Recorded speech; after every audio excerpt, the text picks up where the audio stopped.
Hoy vamos a analizar entonces, vamos a ver como cuando estudiamos el libro de Enoc, que leíamos el capítulo 6 de Génesis, y era incompleto, había mucha oscuridad y uno decía, bueno, pero pues lo mismo sucede lo que acabé yo de leer o lo que acabaron ustedes de leer en este texto. Uno dice, venga, hay dos criminales, hay un final que uno dice, bueno, pero hay que mirar cómo fue el comienzo de todas las cosas para que Yeshua fuera el madero.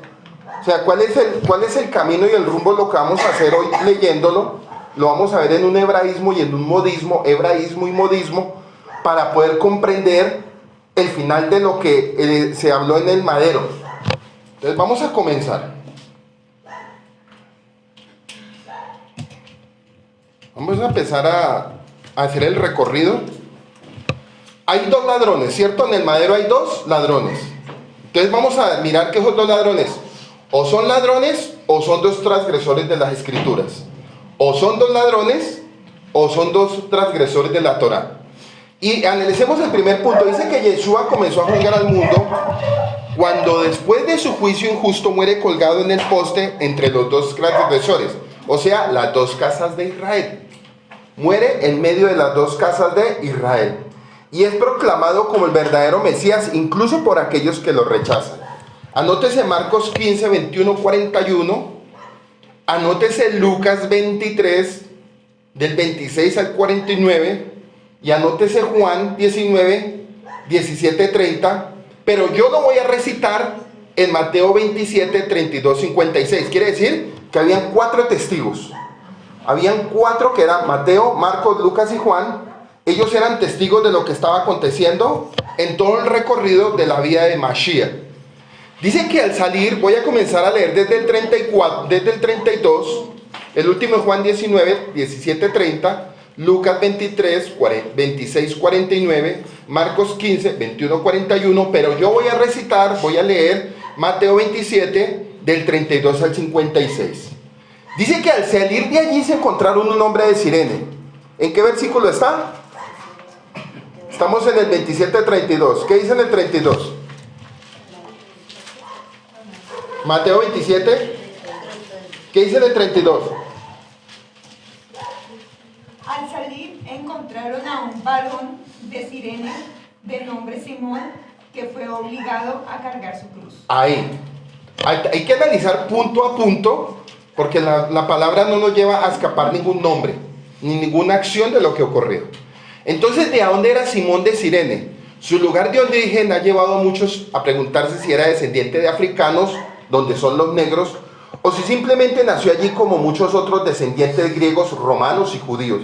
Recuerden que para ese tiempo Jerusalén estaba lleno de griegos, romanos y judíos. La ciudad de origen de Simón de Cirene estaba situada en el norte de África, en la actual Libia.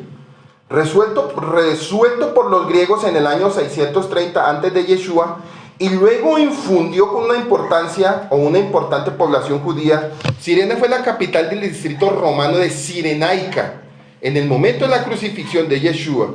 Para entonces Cirene era el lugar de una gran cantidad de judíos de habla griega helenista. Entonces el punto es, ¿qué significa Simón de Cirene?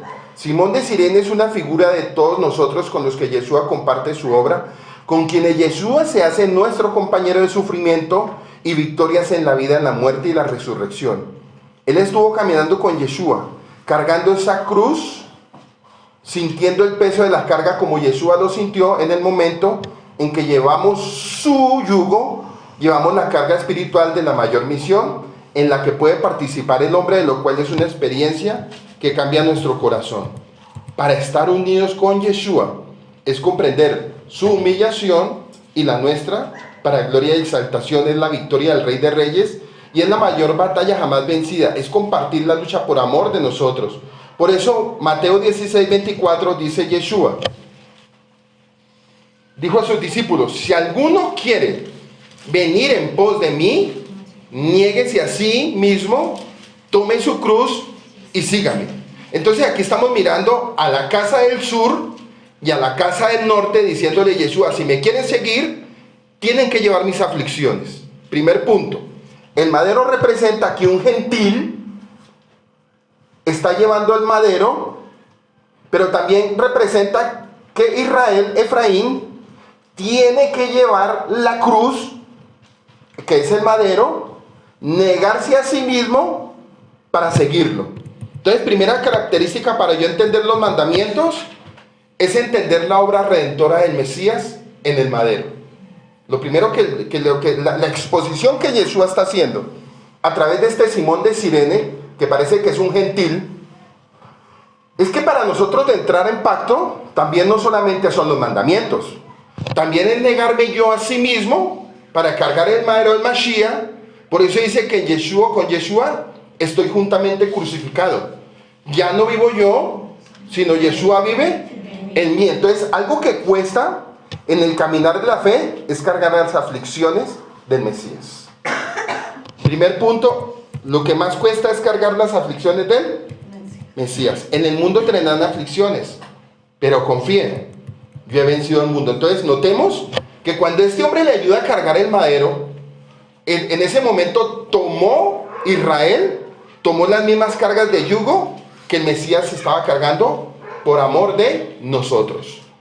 Le forzaron a cargar el poste de ejecución, el peso del pecado de nosotros.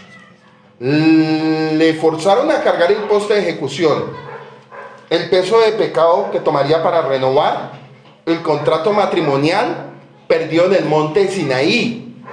Miren lo que está haciendo a través de ese recorrido.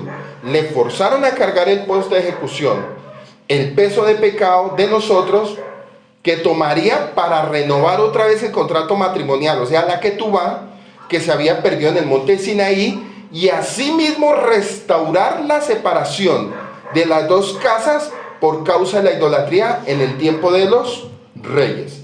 Versículo 33. Dice que cuando llegaron a un lugar llamado Gólgota, que en hebreo es cráneo, que quiere decir lugar de la calavera, ojo con lo que viene, le dieron a beber vinagre con hiel amarga, pero después de probarlo, no se lo bebió. Cuando lo hubieron clavado en el poste, repartieron entre sí sus vestidos y echaron suerte sobre su prenda de vestir exterior, para que se cumpliera lo que habló por el profeta. Partieron entre sí mis vestidos y sobre mí mi túnica echaron suertes. Salmo 22, 18, 31. Se reparten entre mí sus vestidos y sobre mí su ropa echan suertes. Salmo 22, 18, 31. Se reparten entre sí mis vestidos y sobre mí echan sus suertes. Pero tú, oh Adonai, no estás lejos. Fuerza mía, apresúrate a socorrerme. Libra mi alma de la espada, mi única vida de las garras del perro.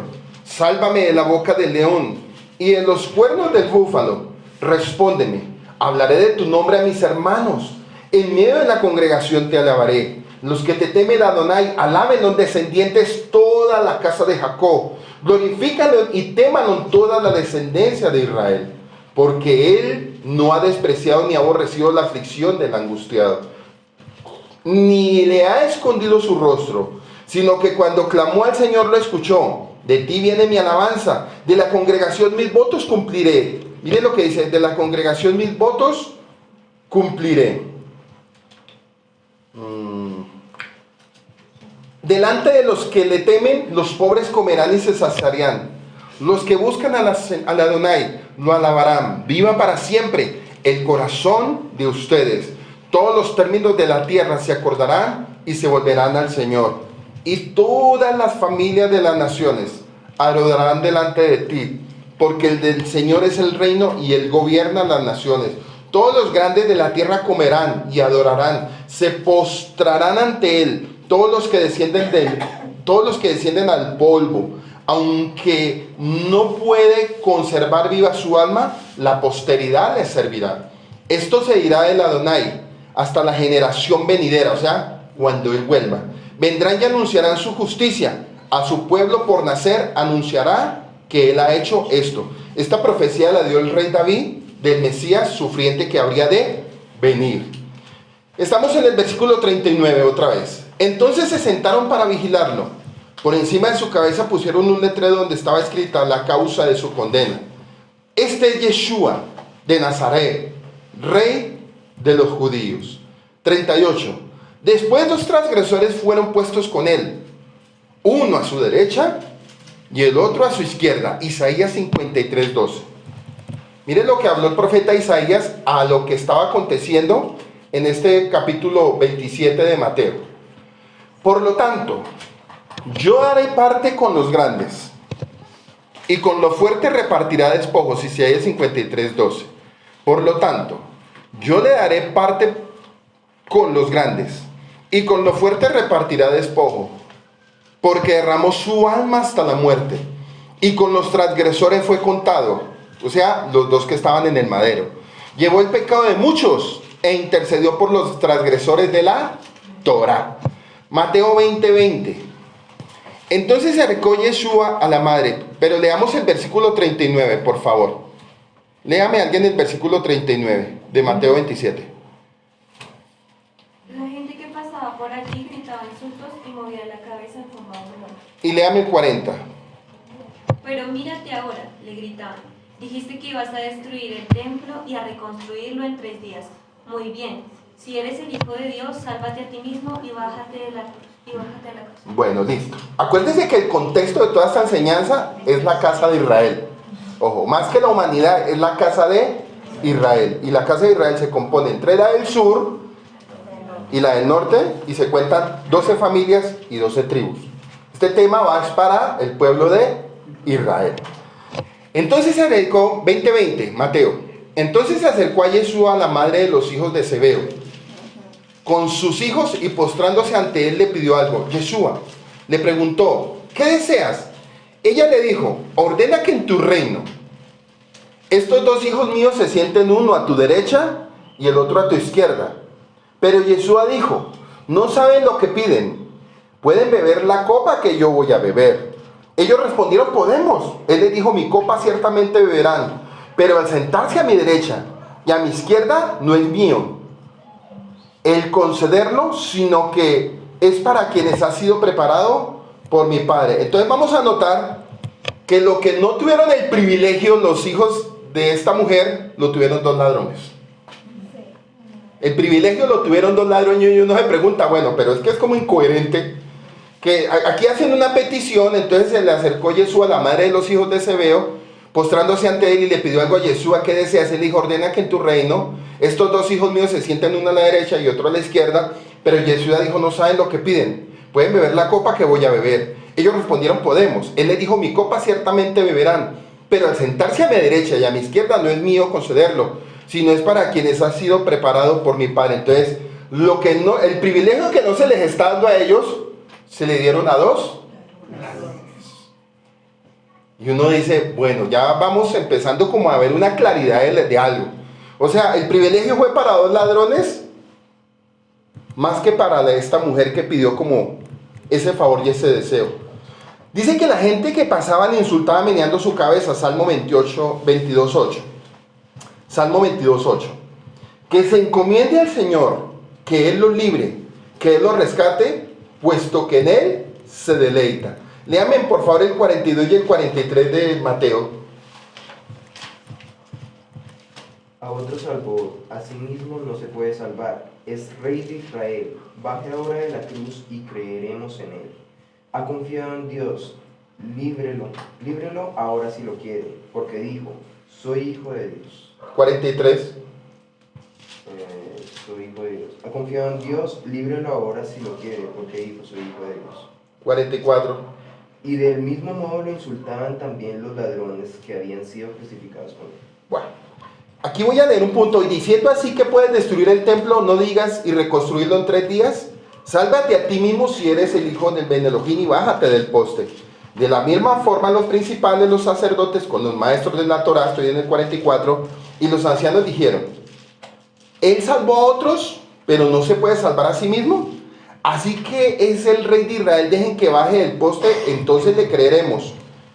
Como confió en el Elohim, que lo salve ahora si quiere, porque él dice que es el Ben Elohim. Entonces en el Salmo 22:8, versículo 9, dice que se encomiende al Señor, que Él los libre, que Él los rescate, puesto que en Él se deleita. Porque tú sacaste del seno materno y me hiciste confiar, estando a los pechos de mi madre. Entonces notamos en el 45 que hasta los ladrones que estaban clavados con él le insultaron de la misma forma. Acuérdense que en este momento están las 2 casas, ahí arriba en ese poste. Con él están las dos casas. Desde el mediodía hasta las 3 de la tarde, toda la tierra estaba cubierta con oscuridad. 46. Alrededor de las 3, Yeshua lanzó un grito con la fuerza. Eli, Eli, lemana shabtami. ¿Por qué te separas de mí? Entonces ahí se puede leer el Salmo 22, para que usted lo anote, del 2 al 32, que es una profecía del siervo sufriente. Oyendo algunos de los espectadores dijeron, él está llamando a Eliyahu, o sea, a Elías. 48. Inmediatamente uno de ellos corrió y tomó una esponja, la empapó en vinagre, la puso en una caña y se la dio para que la bebiera. Salmo 69, 22. Salmo 69, 22. Dice, respóndeme. Salmo 69 del 6 al 22.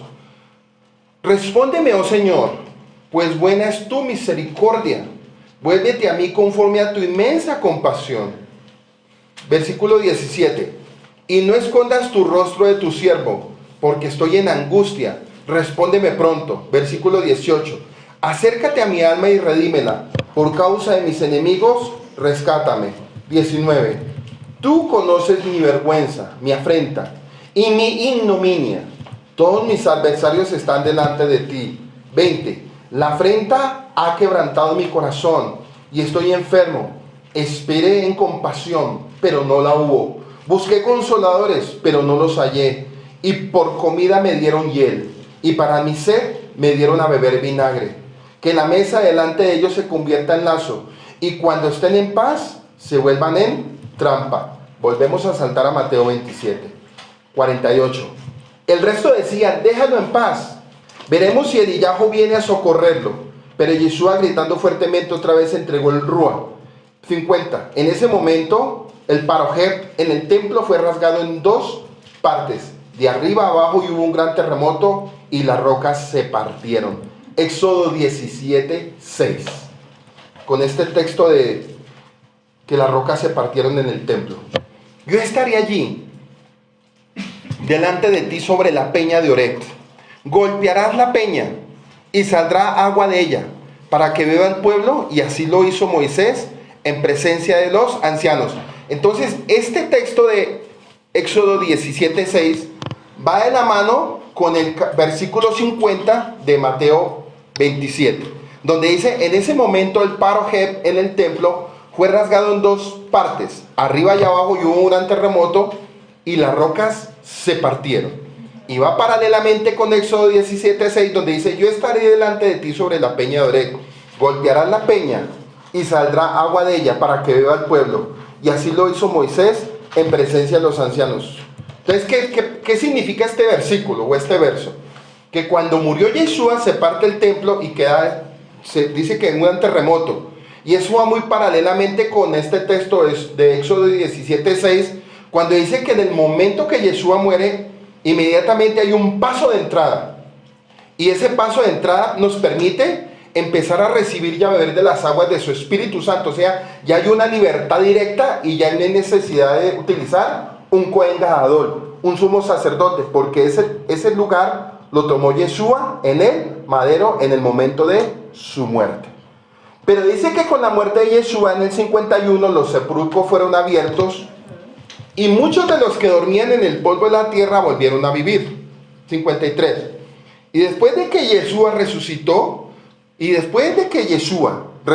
salieron de los sepulcros y entraron en Jerusalén y aparecieron muchos. Ezequiel 37, 1, 14. Con la resurrección de Yeshua se empieza a cumplir esta profecía de Ezequiel 37, 1, 14. Dice que la mano del Señor vino sobre mí. Me sacó en el espíritu del Señor y me puso en medio del valle, que estaba lleno de huesos. Él me hizo pasar en derredor de ellos, así que eran muchísimos sobre la superficie del valle, y estaban muy secos. Y me preguntó, hijo de hombre, ¿vivirán estos huesos? Y yo respondí, Señor Elohim, tú lo sabes todo. Entonces me dijo, profetiza sobre estos huesos y diles, huesos secos, oigan la palabra del Señor. Esta profecía se conecta con la resurrección del Mesías. Ojo, esta profecía de Ezequiel 37 se conecta inmediatamente después de la resurrección del Mesías. tú lo sabes. Entonces me dijo, profetiza sobre estos huesos y dile, huesos secos, oigan la palabra de Adonai. Y así dice el Adonai a estos huesos: voy a hacer que ustedes entren espíritu y vivirán, y pondré tendones sobre ustedes y haré crecer carne sobre ustedes. Los cubriré de piel y pondré espíritu en ustedes, y vivirán y sabrán que yo soy el Adonai. Profeticé pues como me fue mandado, y mientras yo profetizaba, un ruido y luego un estremecimiento de los huesos. Se juntaron cada un hueso con su hueso, y miré, y aquí habían tendones sobre ellos. Creció la carne y la piel los cubrió, pero no había espíritu en ellos. Entonces él me dijo, profetiza al espíritu, profetiza, hijo de hombre, y dile al espíritu, así dice el Adonai, ven de los cuatro vientos, oh espíritu. En ese momento en el madero, Yeshua estaba prácticamente haciendo remembranza a este capítulo 37, porque Yeshua estaba muriendo por las cuatro partes cardinales del mundo. Por las cuatro partes cardinales del mundo donde estaba esparcido la casa de Israel. Estábamos muertos, pero en el momento que Yeshua muere y resucita, dice que muchos salieron de sus sepulcros, pero a la misma vez había una profecía futura que los que estábamos muertos íbamos a empezar ¿a qué? A resucitar a través del Ruach HaKodesh. Bueno, así dice el Señor, ven de los cuatro vientos, oh espíritu, y sopla sobre estos muertos y vivirán. Y profeticé como él me había ordenado. Y el espíritu entró en ellos y vivieron y se pusieron en pie un enorme y inmenso ejército.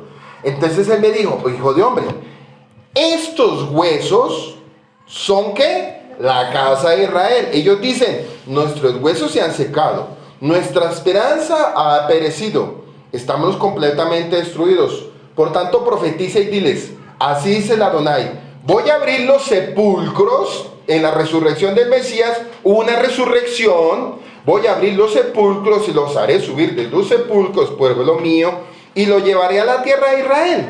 Y sabrán que yo soy el Adonai cuando abra sus sepulcros y los haga subir a ustedes de los sepulcros, pueblo mío. Pondré mi espíritu en ustedes y vivirán, y los estableceré en su tierra. Entonces sabrán que yo el Adonai he hablado y lo he hecho, declara el Señor. Y vino a mí palabra del Señor, tú hijo de hombre, toma una vara y escribe en ella para Judá y para los israelitas sus compañeros. Toma luego otra vara y escribe en ella para José, la vara de Efraín, y para toda la casa de Israel sus compañeros. Entonces vamos caminando para poder entender los dos ladrones que están en el madero. No se nos olvide que hay dos ladrones. Versículo 54 de Mateo 27. Cuando el oficial romano, aquellos que con él estaba vigilando a Yeshua, sintieron el terremoto y vieron lo que estaba pasando, se atemorizaron y dijeron, en verdad, él era el Ben Elohim, el hijo de Yahweh. 55. Habían muchas mujeres allí mirando desde lejos. Habían seguido a Yeshua desde Galil, ayudándole. Entre los cuales estaba Miriam de Magdalá, Miriam la madre de Jacob y José, y la madre de los hijos de Zebaí, de los Zebeos. Entonces vamos a empezar a hacer el desarrollo de lo que acabamos de ver. Si solo fueran ladrones, la Torah había establecido estos parámetros, pero no la muerte. Miren lo que dice en Éxodo 22, 1, 4. Acuérdense que ellos son ladrones, no son asesinos. Si alguien roba un buey o una oveja y la sacrifica o la vende, pagará 5 bueyes por un buey y 4 ovejas por una oveja. Si un ladrón es sorprendido en el acto de irrumpir y es golpeado de muerte, no es asesinato, a no ser que suceda después de la salida del sol. Ojo con lo que viene, la salida del sol, en cuyo caso es asesinato. Un ladrón tiene que restituir, así que si él no tiene nada, él mismo tiene que ser vendido para restituir la pérdida del robo. 4. Lo que robó es encontrado vivo en su posesión, él pagará el doble, no importa si es buey o asno o oveja. Entonces miremos aquí lo que nos enseña. Cuando alguno hurtare buey o oveja, el mandamiento en contra del hurto ya había sido declarado en los 10 mandamientos, Éxodo 20:15. Aquí hay más principios específicos dados a los jueces para que ellos pudieran aplicar dicho principio en la vida diaria y en la administración de la justicia entre el pueblo de Israel. Lo degollare o lo vendiere, hay una pena más dura, y por esto ya dicha acción presuntamente muestra una acción deliberada de hurtar. Dice que el ladrón hará completa restitución. Según la ley de Moisés no mandaba a una persona, a una persona a la cárcel debido al hurto. En lugar de ello requería que el ladrón hiciera restitución de lo que él robó, además de una pena adicional.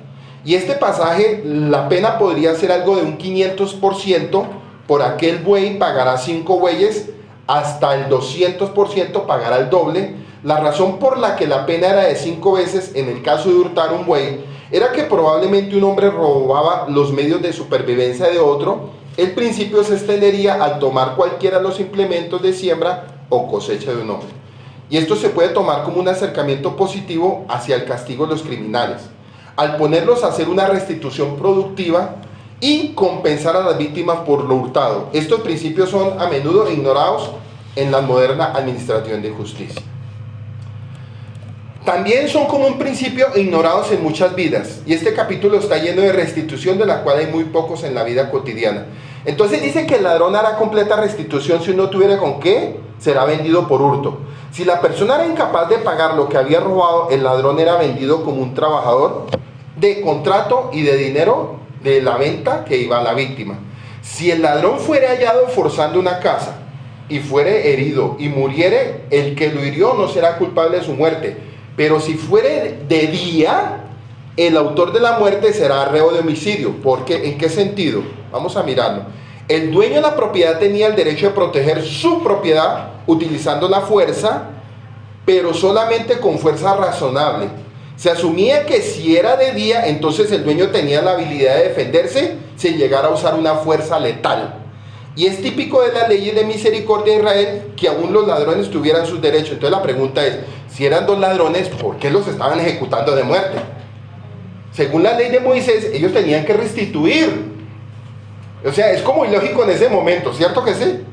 Entonces tenemos que seguir avanzando para seguir entendiendo, porque no es lógico que la Torá contradiga algo. O sea, si había 2 ladrones, como dice, el punto no era que ellos hubieran restituido lo robado.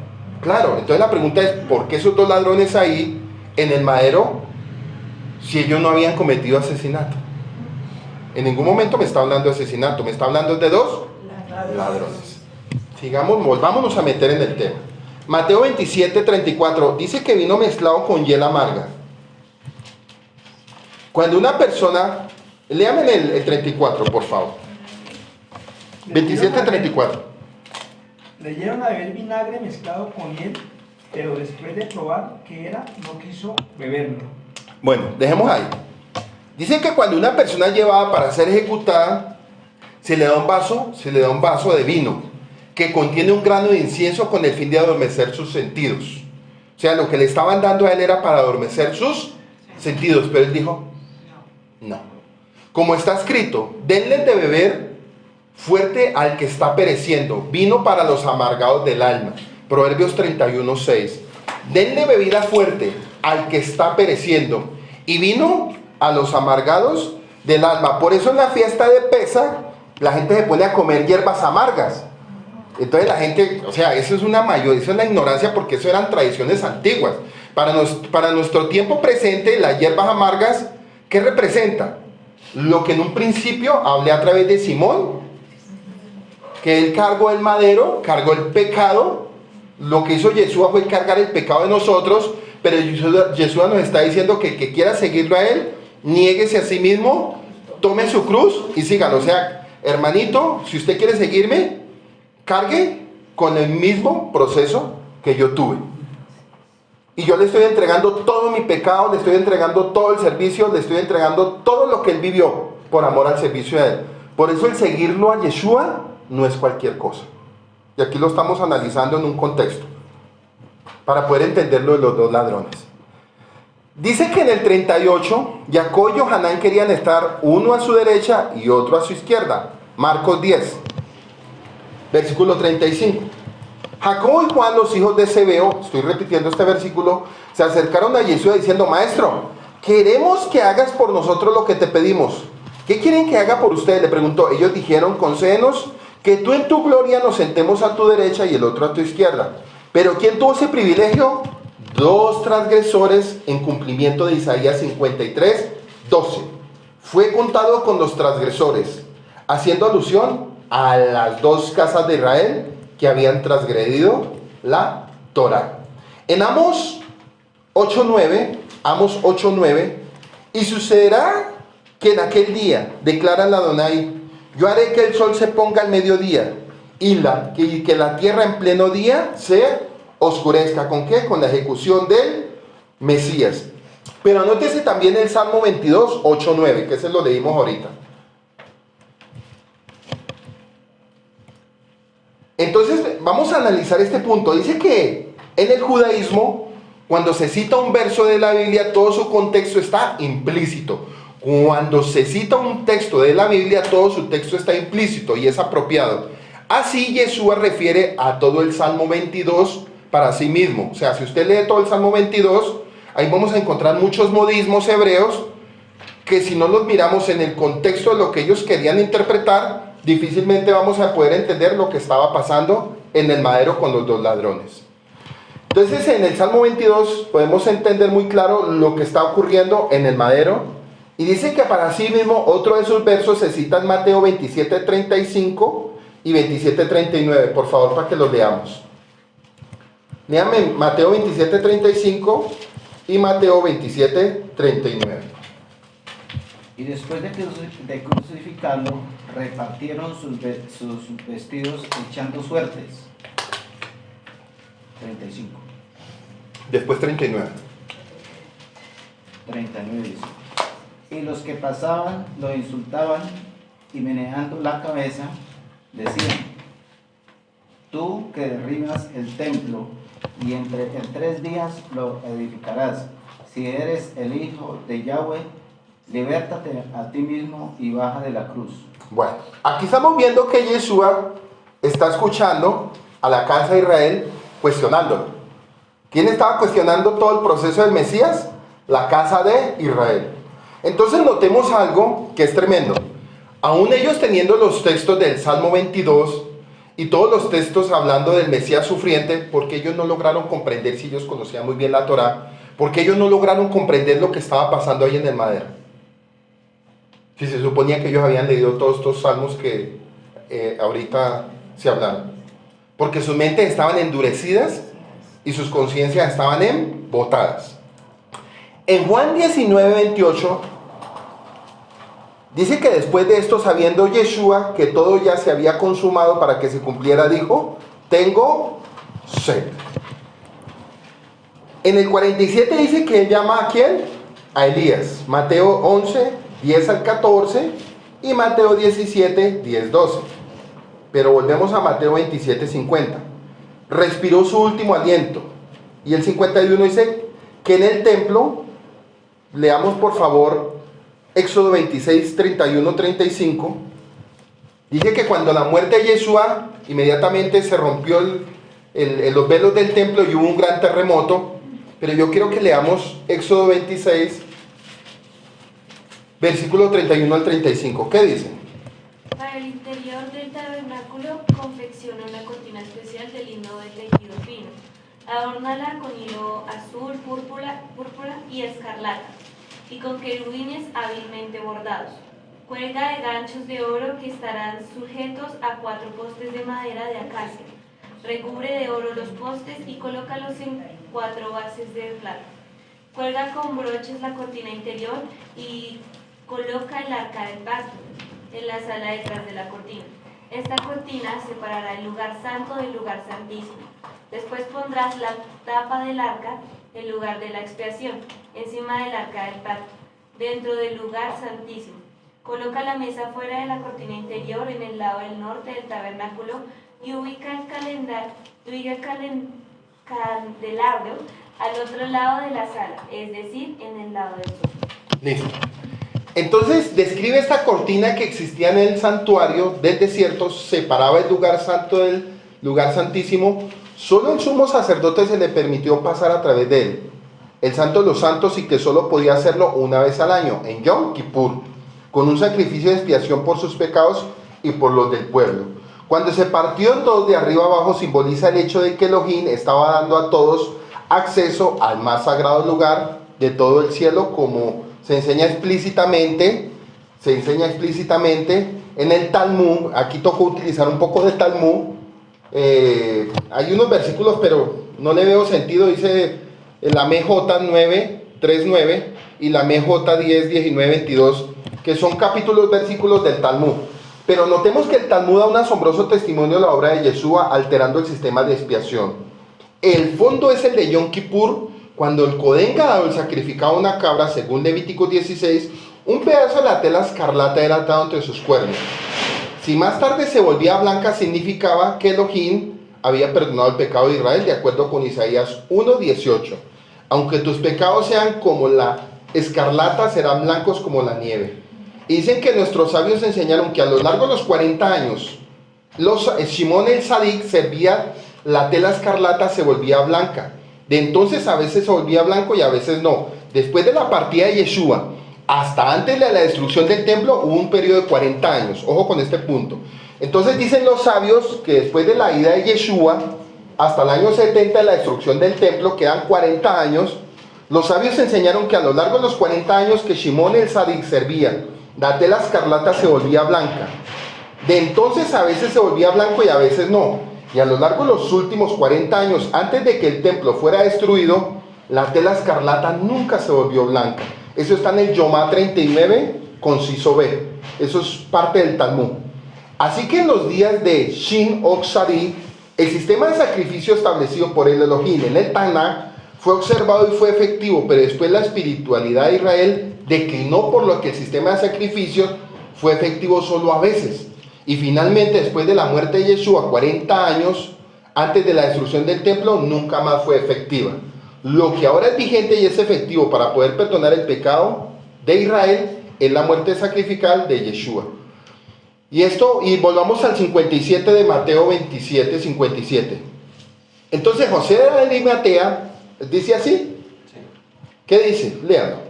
Cuando llegó la noche vino un hombre rico de Arimatea llamado José, que también había sido discípulo de Yeshua. Bueno, en este dice que José de Arimatea era un miembro del Senedrín.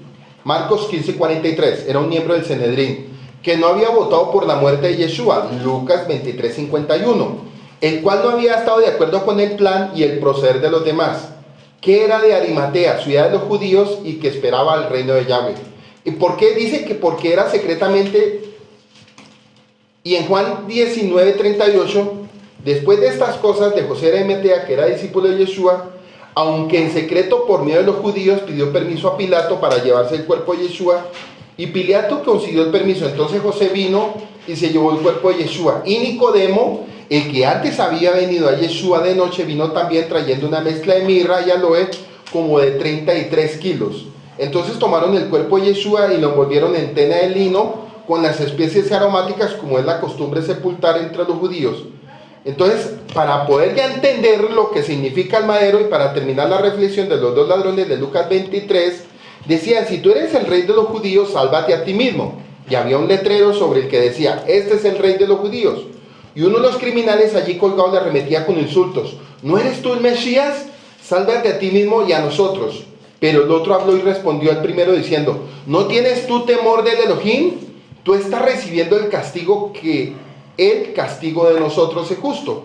Estamos recibiendo lo que merecemos por lo que hicimos, pero este hombre no ha hecho lo malo. Entonces Yeshua dijo: recuérdate, mire lo que le dice este ladrón.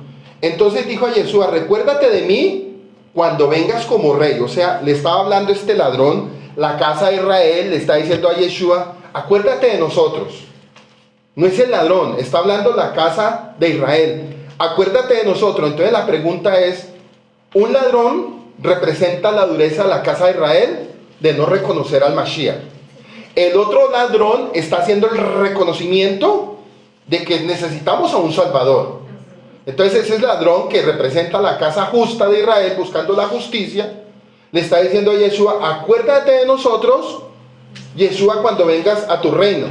Y en ese momento se empiezan a recopilar los textos de Ezequiel 37, se conecta Ezequiel 37, se conecta el texto de inicio que es de José de Arimatea, Simón de Cirene.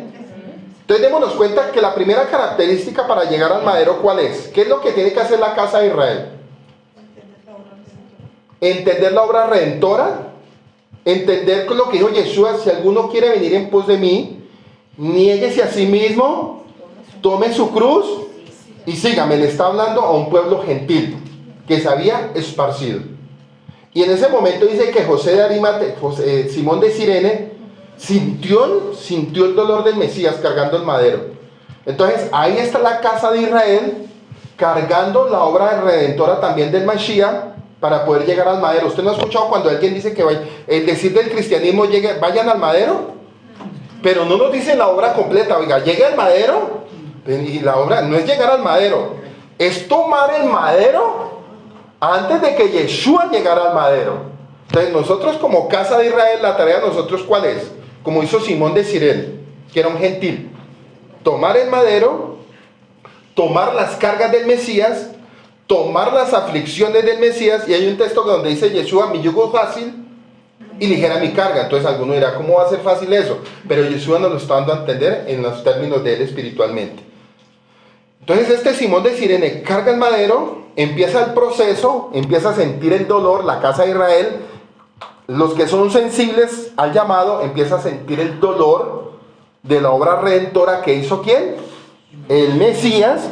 Entonces cuando ya entendemos lo que él hizo en el camino, en la peregrinación antes de llegar al madero, eso mismo nosotros tenemos que hacer para llegar a una muerte total en el Mesías. Por eso dice, con Yeshua estoy juntamente crucificado. Ya no vive yo, sino Yeshua vive en mí. Pero tiene que haber un recorrido para que eso pase.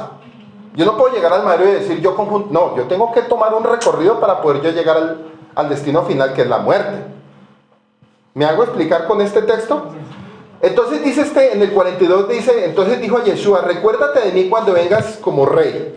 Yeshua le dijo, sí, te prometo que tú estarás conmigo hoy en el Gan Edén. Esto es en la Kadosh israelita.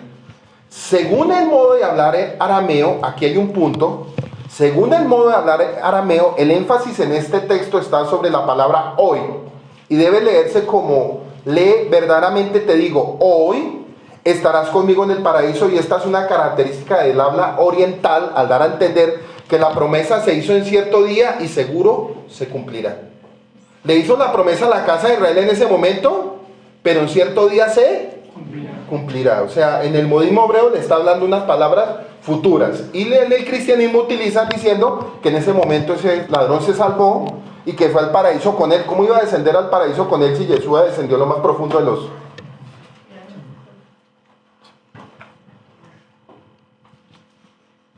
Los dos ladrones representan las dos casas de Israel, una reconociendo la obra redentora al Mashiach y la otra no aceptándolo y juzgándolo.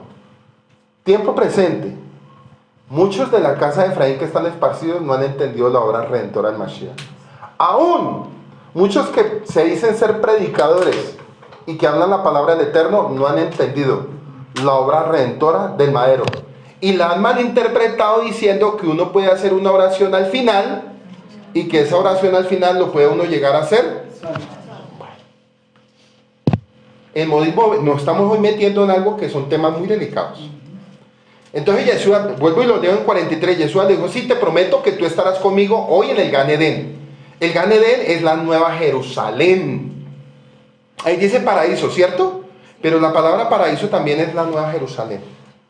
Ojo, la palabra paraíso también representa la nueva Jerusalén como al principio en el huerto del Edén. Y según dice Yeshua, sí, te prometo que tú estarás conmigo hoy en el paraíso. Según el modo de hablar arameo, el énfasis en este texto está sobre la palabra hoy y debe leerse como lee verdaderamente te digo. Hoy estarás conmigo en el paraíso. O sea, cualquiera lo malinterpretará y dirá, uy, se salvó ya. Y resulta que en ese momento cuando él muere, dura 3 días muerto, desciende a los profundos de los infiernos, va y le predica a los espíritus encarcelados, que son los de Génesis capítulo 6. Y esta es una característica del habla oriental, al dar a entender que la promesa se hizo en cierto día y se cumplirá. Pero vamos a mirar otro punto para poderlo entender. Las escrituras hebreas mismas suministran varios ejemplos de este modismo grave en que se usa hoy. Vamos a Zacarías 9:12. Y vamos a leer también Deuteronomio 4:26. Entonces, a veces cuando leemos Reina Valera y no conocemos modismo hebreo y lengua hebrea, vamos a cometer errores de traducción. Zacarías 9:12 dice, regresen a la fortaleza, prisioneros llenos de esperanza, prisioneros llenos de esperanza. Hoy te anuncio, dice así, Hoy te anuncio, oh mujer, te recompensaré con una porción doble. Ahí nos está hablando una palabra para presente o para futuro. Para futuro.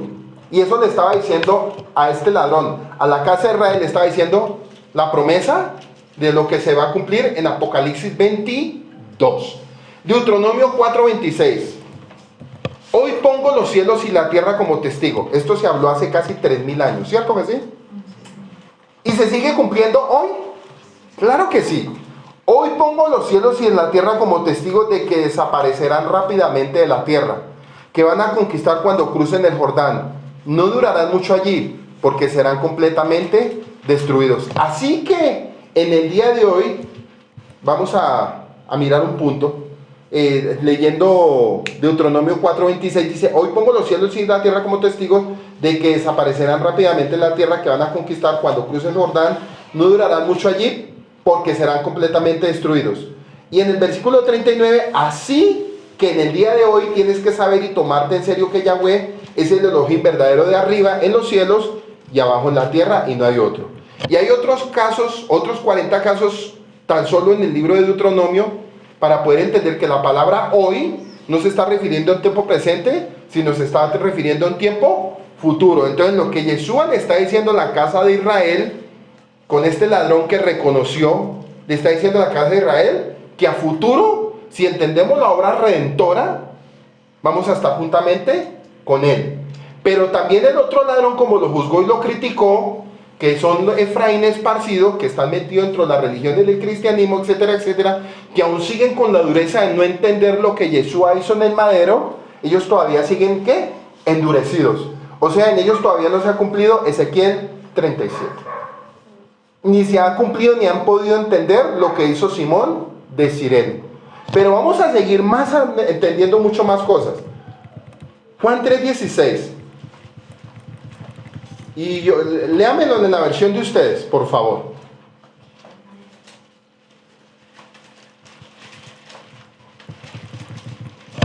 Esta es una enseñanza corta, pero es muy enriquecedora. Bueno, y vamos a ver que hay unos errores de interpretación, pero fatales. Porque de tal manera amó Dios al mundo que ha dado a su Hijo unigénito, para que todo aquel que en él cree no se pierda, mas tenga vida eterna. Bueno, si Yeshua dice en el libro de Mateo, yo no vengo sino por las ovejas perdidas de la casa de Israel, no es lógico que en Juan 3:16 diga de tal manera amó Dios al mundo, cuando él dijo una palabra en conciso. Dijo: yo no vengo sino por las ovejas perdidas de la casa de Israel. Bueno, les voy a interpretar Juan 3:16, mejor comprendido con la venida de Yeshua. Y dice así: de tal manera Yahweh amó la descendencia de Abraham, de Isaac y de Jacob. De tal manera amó Dios la descendencia de Abraham, de Isaac y de Jacob, que dio a su Hijo unigénito, para que la casa de Israel no se pierda, mas tenga vida eterna. Entonces, mejor comprendido con la venida de Yeshua, dice que se acordó de Abraham, su amigo, tal como lo hizo en Egipto.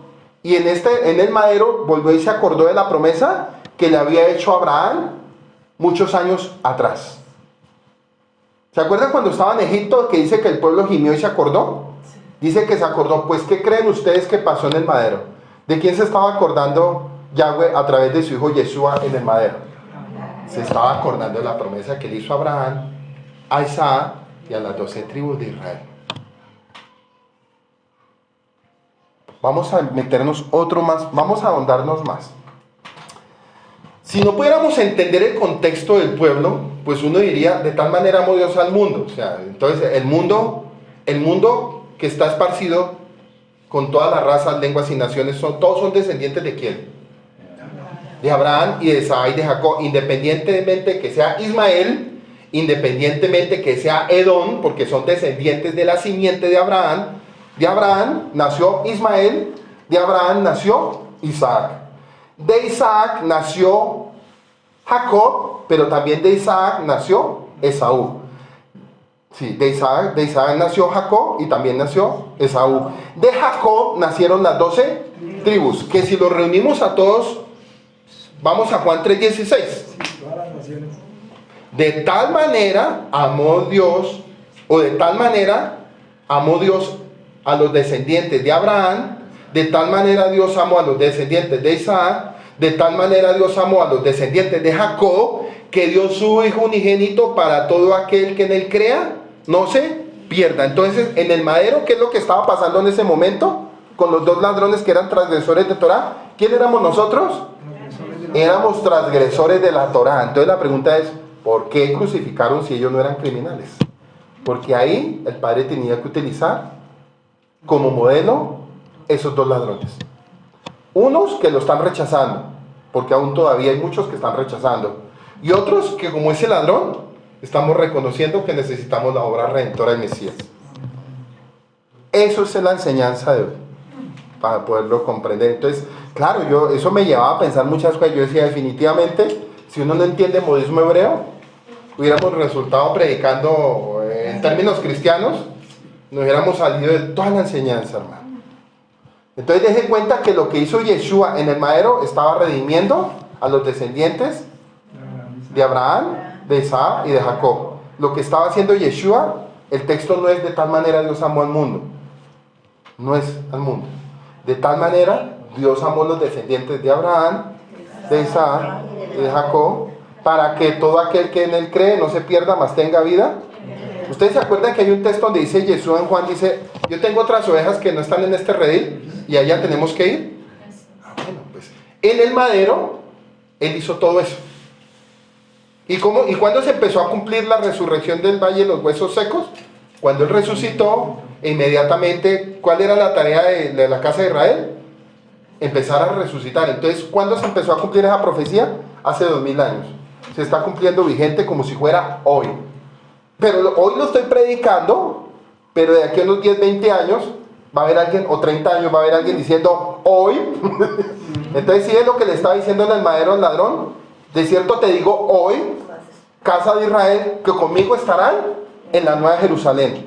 Eso le estaba diciendo él. Pero como hay malas traducciones en el cristianismo y en las religiones, nos cogen y nos sacan de todo esto. Entonces uno resulta predicando y a la final resultamos predicando lo que no entendemos ni lo que no sabemos. ¿Ustedes se acuerdan del texto que habló Pedro donde decía que había muchos indoctos que no sabían lo que decían? Pues eso es lo que estamos viendo hoy. Que mucha gente predica cosas que no. Usted, este texto, se lo llevamos a un pastor que no entienda raíces hebreas y va a decir, no, ustedes estamos mal.